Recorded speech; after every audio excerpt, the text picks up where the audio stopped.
Praise the lord. దేవుని యొక్క శక్తి కలిగిన నామానికి మహిమ కలుగునుగాక. ఈరోజు దేవుని యొక్క వాగ్దానము యెషయా ప్రవచన గ్రంథము 66వ అధ్యాయము 13వ వచనము.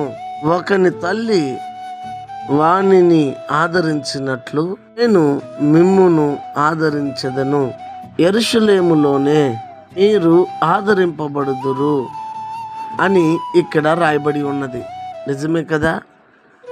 ఈ లోకంలో తల్లిదండ్రుల కంటే ఆదరించే దేవుడు యేసుక్రీస్తు వారు.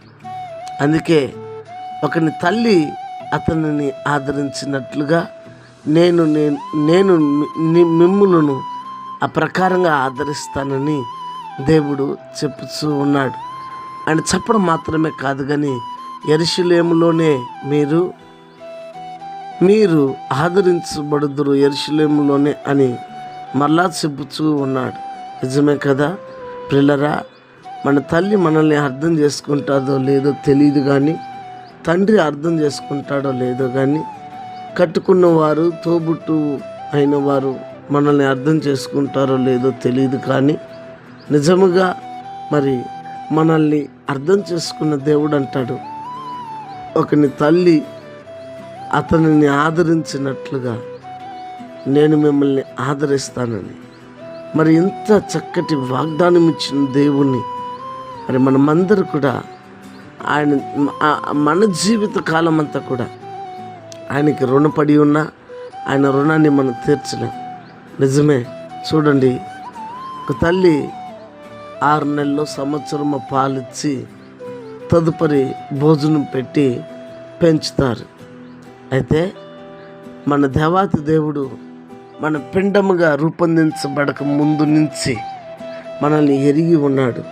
పిండంగా రూపొందించినప్పుడు మొదలుకొని ఇంత వయసు వరకు కూడా కంటికి రెప్పల వలె మనల్ని దాచి కాపాడుతున్నాడు అంటే ఎంతగా దేవుడు మనల్ని ప్రేమిస్తున్నాడు. తల్లి కూడా ఒకానొక సందర్భాల్లో విడిచిపెట్టే వచ్చేమో, కానీ యామారిపోయి పిల్లల్ని పోగొట్టుకున్న తల్లిదండ్రులు ఎంతోమంది. అయితే దేవాతి దేవుడు ఎక్కడ కూడా తన యొక్క కన్ను దృష్టి అటు ఇటు పోనీయకుండా నీ మీద నా మీద ఉంచి దేవాతి దేవుడు మనల్ని ఆదరిస్తున్నాడే. మన జీవితాంతం ఆయనకు రుణపడి ఉందాం. ఆ ఆదరణలో నిలిచి ఉండి ఆయన ఆదరణ పొందుకుందాం.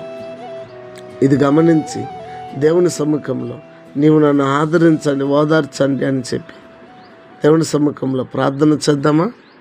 ప్రార్థన. పరిశుద్ధుడా, నీ ఘనమగు నామమునకే స్తోత్రాలు. ఈ ఉదయకాల సమయమందు మీరు మాతో మాట్లాడిన రీతికి స్తోత్రం.